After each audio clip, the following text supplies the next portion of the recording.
Well, alright everyone, iPadOS 26 Developer Beta 4 is finally here, one day delayed, but let's see exactly what Apple has in store for us and if there's any substantial update to it, because again, the beta program so far on the developer side has been relatively buggy, and especially for my main workflow, so hopefully things get fixed. Let's talk about everything new. But now before we continue, definitely consider subscribing to the channel if you enjoy up-to-date videos like this one talking about the latest beta software updates for all things Apple, and public beta should be here soon. So now let's get into Beta 4. Well, alright everyone, let's start off with the actual build size, and as you can see, iPadOS 26 Beta 4 was about 4.7 gigabytes. I've seen reports that people have just had widely different sizes in terms of how much or how big the size of the update is, depending on which iPad you have. I'm rocking the M4 13-inch iPad Pro, the 1TB version, but I've even seen people with the 11-inch M4 iPad Pro, and this has been 10 gigs and not just 4.7. Not really understanding why, but that's just something to take note of. So give yourself, at least 10 to 15 gigabytes of open storage to get this installed and installed correctly. And then in terms of the build number, if you go into our settings, go into the general, go to about, go to our iPad version, we're going to 23A5297i. And I do believe that the public beta should be releasing at the end of this week, but let's see if that ends up happening. And of course, we'll have a video on that, so definitely get subscribed because there could be some slight differences. And I'm just hoping the public beta is a more stable version of iPadOS 26.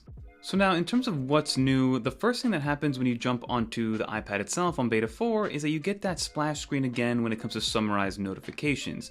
If you guys remember with iOS 18 or iPadOS 18 and one of the iterations, they allowed us to have summarized notifications, but they actually removed them when it comes to news and entertainment because the summarizations were a little bit wonky sometimes. But now if you go into your summarized notifications, into your notifications section, and then toggle this on, you're greeted with this splash screen. So you can choose notifications to summarize, and if you tap on here, so you do see here that news and entertainment is one of the options again, but then when you tap it or check it off, you do see that disclaimer where it says summarization may change the meaning of the original headline, and to verify information. Then you have your communication and social, and then your all other apps, and then you can tap on summarize all notifications in order for it to turn on and work moving forward. But again, you can see that it's clearly labeled as beta, so it's a beta inside of the beta, and then you are warned again in that red lettering that, hey, some of these notifications or summarizations of the notifications could be pretty hit or miss. And then you also have the ability to choose on individual applications which ones you want to have included in the summarization of those notifications. Another quick one that came up, especially on the iOS side, is that when you open up the camera application itself, it didn't happen here for iPadOS, but I still wanted to bring it up. You got a splash screen that basically indicated like, hey, this is going to be the new navigation way of the new Photos application or the camera app, and then also it walked you through photographic styles if that was something you wanted to set up. Another setting is, again, if you go into your settings right here and then go to your phone, so we go into our apps, go down to our new phone application, which was introduced in iPadOS 26. We got a new screen unknown caller category, which is called Ask Reason for Calling. So if you're aware, in the new iOS 26 beta, you can actually screen unknown callers, and you can have just Siri or iOS or iPadOS take it over for you. And now you have the option to ask reason for calling, so calls from unsaved numbers will be asked for more information before the iPhone rings. Calling and data rates may apply. So basically, we'll ask the person, why are you calling? And then it'll let you know on the other end via kind of an iMessage or a text format, like, hey, this is why I'm calling, and then you can have the decision of opening or answering that phone call. So the next one I want to bring up is going to be in your lock and home screen, and you can see that it actually changed already, but we're going to set this up together for the first time to show you what this is like.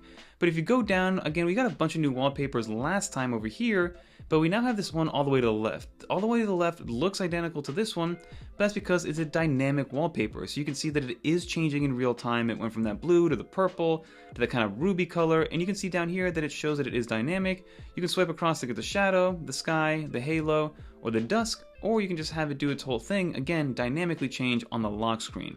Now again, this is only going to work on the lock screen and not on your home screen, but it is cool that it has been added. So another one that got a little bit of a change is going to be in the weather application, and you can see that now on the left hand side here, it's in this kind of like blue hue background that's different from what the rest of it and what we see. Versus before, it was all kind of the same color and the same instance of the same thing. Now, on iPadOS, it's now a discolored kind of blue or a little bit of a darker blue to indicate like, hey, this is a separate menu. And on iOS, on the drop-down menu, it does the same thing. So it really is there to distinguish exactly there's a difference between the main screen that you can kind of play with over here and then your different cities that you have saved, like I have over here on the left-hand side. And then another one that, I don't know if it's new or not, but I just noticed for the first time is in the settings, if you tap on the search bar, you actually get suggestions. So you get suggestions over here, and then you also get your most recent visited ones, which I'm very happy with because in my settings application, for the most part, I pretty much just go to the same few different settings options over and over again. So this is going to be nice to be quick and prioritize what I need to get done. Another one is if I long press here, if we go into edit, and then if we add in a new widget, if you go into the shortcuts widget, tap on here, and if you go into this one, first off, you can see it is a little bit broken here. We are in beta 4, but if we tap on here to add this widget, you now see that the icons that are corresponding to a certain application have the correct application look to it. So it's no longer going to be this weird grayed out thing, but you can see that in real time it is changing colors weirdly. Again, we're in a beta, we're in beta 4, and that just comes with the territory. And then the last thing that I did notice is if you go up and go into your regular notifications, right now I don't have any notifications, but when you do go to your notification center, it will dim the screen a little bit, which I'm not a huge fan of, but that is there and it comes with the territory. And then lastly, let's go over the battery life to kind of see what we've been dealing with over the last couple days. But if we go into battery, go into, you can see that I'm at 25% charge. You can see what's been taking up the most amount of time and battery. But on a day like last Tuesday, I believe, 75% of the battery was used, 4 hours and 33 minutes of screen on time. On Thursday, 3 hours and 45 minutes of screen on time with about 50% use. We easily could have gotten 8 hours out of that day. And then a day like today, we're on 3.5 hours, but we've used up 73% already. And that's because we're using some pretty intensive things like LumaFusion, ChatGPT, voice memos, and a few other things that I've been messing around with. And finally, on a day like Monday, 3 hours and less than 45%. So we could have gotten 7 to 7.5 hours on that day on some pretty intense usage as well. So battery life has been one of those things that's actually been good. The workflow stuff that I've been mentioning in the past in my last video of the good and bad of iPadOS 26 is something you should definitely take a look at.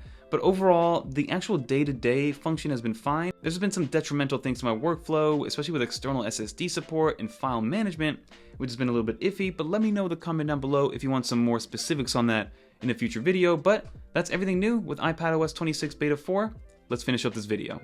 Well everyone, that will just about do it for iPadOS Developer Beta 4, and you guys saw there were some differences, and Apple keeps going on the back and forth on the grass is always greener when it comes to how liquidy they want their liquid glass to be or how transparent. But overall, I do think we're aiming towards a direction where we do get some sort of slider to determine how much liquid glassiness or transparency we're going to want out of our UI, and maybe that'll come with the public beta, which should be releasing this same week towards the end of the week, so definitely stay tuned, stay subscribed, and let me know in the comment down below what you think. Have you guys updated to the new beta 4? Throughout the week, we'll find out exactly if some of my workflow woes have been fixed with this new beta 4 update, and definitely stay tuned for a follow-up video on beta 4 moving forward, because I'm excited to see if Apple's really tightening this up, because we are getting closer and closer. But battery life is still good. It's just a matter of making sure that everything works the way it's supposed to, and that everything is fully optimized. But that'll do it, everybody. If you made it to the end, leave a little dolphin in the comments down below so I know you made it to the end. And if you want to watch more videos like this, check out this video right here, or maybe if you want to see some in-flight accessories that I talked about this weekend, click on this video right here. Peace, everyone.